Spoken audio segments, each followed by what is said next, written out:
Hello guys. Last episode में हमने देखा था सिचुएशन आउट ऑफ कंट्रोल हो चुकी थी। इविल बीस्ट गॉड अभी के लिए सब पर हावी पड़ रहा था, लेकिन तभी सभी को बचाने के लिए वहां पर टोइंग सेट का गार्डियन बीस्ट और ग्रैंड मास्टर आ गए थे। वहीं इधर मून केव के बाहर जिंग्यू और जाओफेन एक दूसरे के आमने सामने खड़े हुए थे। दोनों के ही चेहरे पर अजीब से एक्सप्रेशन थे, जैसे कि दोनों ही एक दूसरे को खत्म कर देना चाहते हों। अभी के लिए दोनों ही बहुत गुस्से में थे, पर दर्द में भी थे, क्योंकि आज उनकी बरसों पुरानी दोस्ती टूट चुकी थी। दुनिया में मौजूद किसी भी रिलेशन के टूटने पर इतना दर्द नहीं होता था जितना दोस्ती टूटने पर होता था। उनकी फाइट शुरू होने ही वाली थी, लेकिन तभी मून केव से एक पर्पल एनर्जी निकलती है जो उनकी फाइट को बीच में ही रोक देती है। ये एनर्जी सीधा जाकर सेलेस्टियल स्वॉर्ड फॉर्मेशन से मिल जाती है और इधर टुंजुन सेक्ट के बाकी पीक से भी अलग अलग रंग की एनर्जी निकलती है जो सीधा जाकर सेलेस्टियल स्वॉर्ड फॉर्मेशन से मिल जाती है। अब आगे जैसे ये सभी एनर्जी सेलेस्टियल स्वॉर्ड फॉर्मेशन से मिलती हैं, सेलेस्टियल स्वॉर्ड फॉर्मेशन की पावर काफ़ी ज़्यादा बढ़ जाती है। सभी को आसमान में अभी के लिए कई सारी छोटी छोटी स्वॉर्ड्स दिखाई पड़ने लगती हैं। इन छोटी छोटी स्वॉर्ड्स की पावर भी काफ़ी ज़्यादा थी, इस वजह से सभी को अभी के लिए राहत महसूस हो रही थी। सभी लोग तो राहत में थे, पर लू के अभी के लिए एक अजीब सी स्थिति थी। वो जैसे ही सेलेस्टियल स्वॉर्ड फॉर्मेशन को देखती है, उसे आज से 10 साल पुराना मंजर याद आने लगता है, जिसमें जाओफेन ने सेलेस्टियल स्वॉर्ड फॉर्मेशन का सामना किया था। उसे याद आता है वो लड़का जो अपने हाथ में इविल स्टिक को पकड़कर इस सेलेस्टियल स्वॉर्ड फॉर्मेशन का सामना करने की कोशिश कर रहा था, लेकिन जब वो इसका सामना नहीं कर पाता है और मरने ही वाला होता है, तब एक लड़की आकर उसे इस हमले से बचा लेती है। लू को जैसे ही वो मंजर याद आता है, उसके चेहरे के एक्सप्रेशन बहुत ज़्यादा बदल जाते हैं। उसके मन में अभी के लिए एक ही सवाल था, क्या टुंजुन सेट के बाकी सभी लोगों को भी वो 10 साल पुराने वाला मंजर याद होगा। लू के इमोशन भी आउट ऑफ कंट्रोल हो चुके थे। उसे अब कुछ समझ नहीं आ रहा था कि वो क्या करने जा रही है और वो क्या करना चाहती है। इधर grand master evil beast God को घूरते हुए कहते हैं, मैं तुम्हें एक मौका देता हूँ, अपने घुटने टेक दो और सरेंडर कर दो। अगर तुम ऐसा करोगे तो मैं तुम्हें ज़िंदा छोड़ दूँगा, बस तुम्हें हमेशा के लिए अपने पास कैद कर कर रखूँगा, लेकिन तुम्हें कभी मारूँगा नहीं। ग्रैंड मास्टर की बात सुनकर इविल बीस्ट गॉड अजीब तरह से हंसने लगता है और हंसते हुए कहता है, भाई तुम्हारी ये फॉर्मेशन काफ़ी ज़्यादा पावरफुल है और देखने में काफ़ी ज़्यादा सुंदर है, और तुम्हें अगर ऐसा लगता है कि इससे मैं डर जाऊंगा तो तुम दुनिया के सबसे बड़े बेवकूफ़ हो।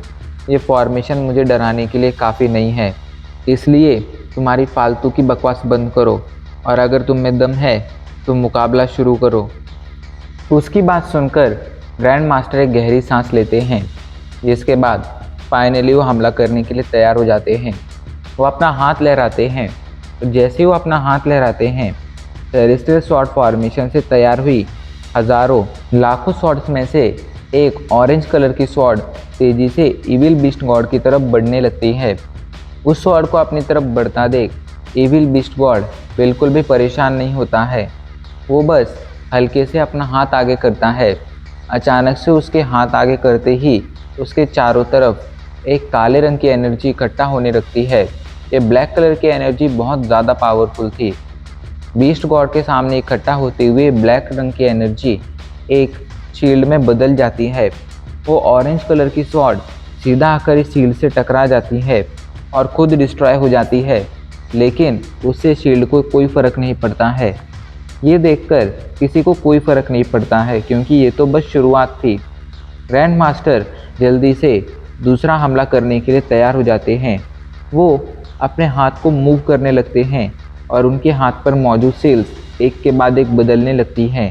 अचानक से सेलेस्टियल स्वॉर्ड फॉर्मेशन से तैयार हुई हज़ारों लाखों स्वॉर्ड्स में से आधी स्वॉर्ड्स में मूवमेंट होने लगती है।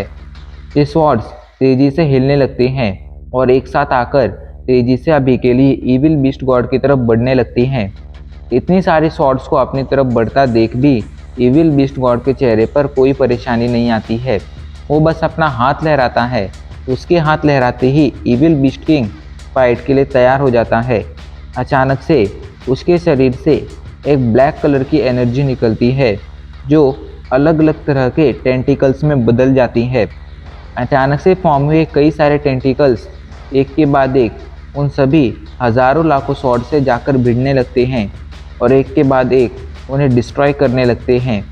ये टेंटिकल्स एक के बाद एक उन स्वॉर्ड को डिस्ट्रॉय करते जा रहे थे, लेकिन इसका मतलब ये नहीं था कि सेलेस्टियल स्वॉर्ड फॉर्मेशन का इन टेंटिकल्स पर कोई असर नहीं हो रहा था।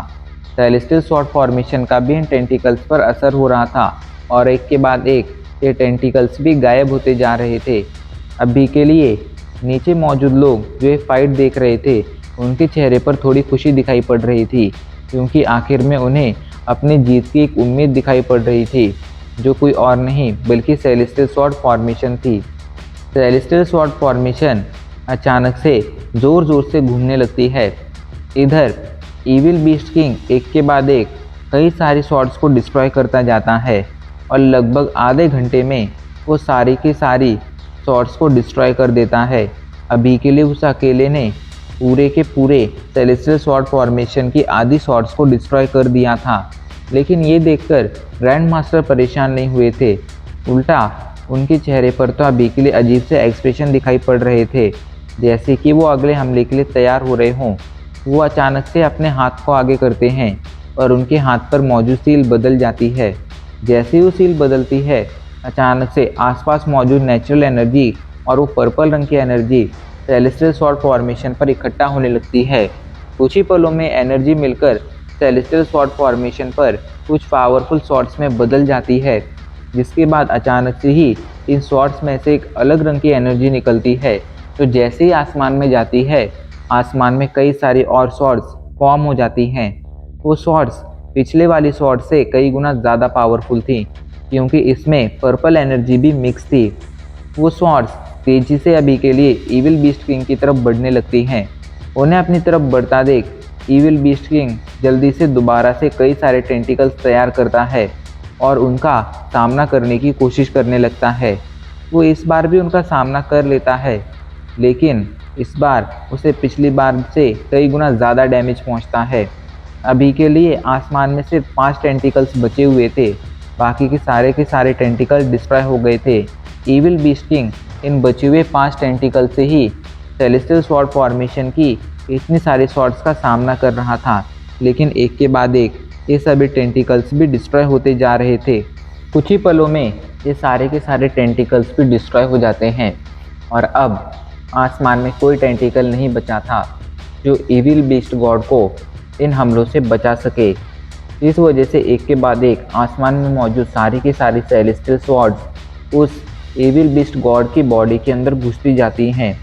अभी के लिए ईविल बीस्ट किंग की बॉडी में कई सारी सेलेस्टियल स्वॉर्ड्स घुस चुकी थी, जिस वजह से उसकी बॉडी पर कई सारे छेद हो गए थे। कुछ स्वॉर्ड्स ईविल बीस्ट गॉड की बॉडी के अंदर भी घुस गई थी, जिसकी वजह से उसके कपड़े बुरी तरह से फट गए थे। ईविल बीस्ट किंग ज़ोरदार तरीके से दहाड़ता है। उसे अभी के लिए बहुत ज़्यादा दर्द हो रहा था। अचानक से उसकी पूरी बॉडी में एक अलग रंग की एनर्जी फैलने लगती है और एक ज़ोरदार धमाके के साथ उसकी पूरी बॉडी डिस्ट्रॉय हो जाती है। उसकी बॉडी डिस्ट्रॉय होती ही नीचे मौजूद सभी वुड फैक्शन के डिसाइपल्स काफ़ी ज़्यादा खुश हो जाते हैं। आखिरकार उन्होंने ईविल बीस्ट किंग को मार दिया था। लेकिन तभी अचानक से आसमान में सभी को एक लड़का दिखाई पड़ता है, जिसके चेहरे पर कोई खास एक्सप्रेशन नहीं थे। उसके पूरे के पूरे कपड़े बुरी तरह से फटे हुए थे, जिनके अंदर अलग अलग तरह के स्वॉर्ड के निशान बने हुए थे, जैसे कि ये निशान ये कपड़े बहुत ही अलग अलग तरह के अलग अलग रंग के स्वॉर्ड से फटे हुए हों। अभी के लिए ये लड़का कोई और नहीं बल्कि ईविल बीस्ट गॉड था, जो सेलेस्टियल स्वॉर्ड फॉर्मेशन की तरफ ही घूर रहा था। उसकी नज़रें ग्रैंड मास्टर पर टिकी हुई थीं। अचानक से वो अपना हाथ लहराता है और उसके सारे के सारे कपड़े जलकर राख हो जाते हैं। वो अभी के लिए आसमान में बिना कपड़ों के खड़ा हुआ था। जब नीचे मौजूद फीमेल डिसाइपल्स ये सब देखती हैं तो अपनी नज़रें फेर लेती हैं, पर इतना सब होने के बाद भी ईविल बीस्ट गॉड को कोई फ़र्क नहीं पड़ रहा था। वो अभी के लिए आसमान में बिना कपड़ों के खड़ा था, लेकिन इसके बावजूद उसके चेहरे पर एक बड़ी सी मुस्कान थी। वो हंसते हुए ग्रैंड मास्टर को देखते हुए कहता है, सच में तुम्हारा हमला काफ़ी ज़्यादा पावरफुल था। अभी के लिए ग्रैंड मास्टर भी इविल बीस्ट गॉड को देख रहे थे। उनके चेहरे पर थोड़ी परेशानी दिखाई पड़ रही थी। उन्होंने अभी कुछ देर पहले जो हमला यूज़ किया था वो सच में बहुत ज़्यादा पावरफुल था, लेकिन इसके बावजूद अभी के लिए इविल बीस्ट गॉड के शरीर पर उन्हें कोई खरोंच दिखाई नहीं पड़ रही थी। उसके बस कपड़े फटे थे, बाकी उसके पूरे बॉडी पर एक भी खरोंच नहीं आई थी। ऐसे में उन्हें समझ नहीं आ रहा था कि आखिर उनका इतना पावरफुल हमला बर्बाद कैसे हो गया है। ग्रैंड मास्टर अकेले परेशान नहीं थे। नीचे मौजूद डिसाइपल्स जो ये फाइट देख रहे थे वो भी अभी के लिए काफ़ी ज़्यादा परेशान हो चुके थे। कुछ देर पहले उनके चेहरे पर खुशी दिखाई पड़ रही थी, लेकिन अभी के लिए वो खुशी पूरी तरह से गायब हो चुकी थी। सभी को समझ नहीं आ रहा था इविल बीस्ट गॉड जो असल में बुरी तरह से घायल होना चाहिए था, उसके शरीर पर एक भी चोट का निशान क्यों नहीं दिख रहा है। अगर कोई उसे ध्यान से देखे तो उसे बस वो थोड़ा सा परेशान दिखेगा, बाकी उसके बॉडी के अंदर और कोई चेंज आया ही नहीं है। इस बात ने सभी को काफ़ी ज़्यादा परेशान कर दिया था, पर किसी के पास भी अपने इस सवाल का जवाब नहीं था। ग्रैंड मास्टर भी शौक के साथ इविल बीस्ट गॉड को देख रहे थे, लेकिन तभी वो गहरी सांस लेते हैं, जिसके बाद वो इविल बीस्ट गॉड को घूरते हुए कहते हैं, देखो मैं तुम्हें एक और मौका देता हूँ, चुपचाप सरेंडर कर दो। अगर तुम सरेंडर करते हो और ये प्रॉमिस करते हो कि फ्यूचर में तुम कभी भी इविल एनर्जी का साथ नहीं दोगे, उल्टा तुम हमारे क्विंगन सेट को ज्वाइन कर लोगे और हमारे क्विंगन सेट का साथ दोगे, तो मैं तुम्हारी जान बख्श दूंगा। उसकी बात सुनकर इविल बीस्ट गॉड ज़ोर ज़ोर से हंसने लगता है। इसके बाद वो हंसते हुए कहता है, तुम खुद को कुछ ज़्यादा ही पावरफुल समझ रहे हो। मैंने तो अभी अपनी पूरी पावर दिखाई भी नहीं है। चलो अब हम अपनी रियल फाइट की तरफ बढ़ते हैं। उसकी बात सुनकर ग्रैंड मास्टर के चेहरे पर गुस्सा दिखाई पड़ने लगता है। वो जल्दी से सेलेस्टियल स्वॉर्ड फॉर्मेशन को उसके एक्सट्रीम लेवल पर एक्टिवेट करते हैं। अचानक से आसमान में बहुत सारी स्वॉर्ड्स दिखाई पड़ने लगती हैं। ग्रैंड मास्टर को ऐसा करता देख इविल बीस्ट गॉड हंसने लगता है और हंसते हुए कहता है, सच में तुम एक नॉर्मल इंसान से काफ़ी ज़्यादा पावरफुल हो, जो तुम इस सेलेस्टियल स्वॉर्ड फॉर्मेशन को संभाल पा रहे हो। उसकी बात सुनकर ग्रैंड मास्टर चौंक जाते हैं और चौंक कर उससे पूछते हैं, आखिर तुम कहना क्या चाहते हो।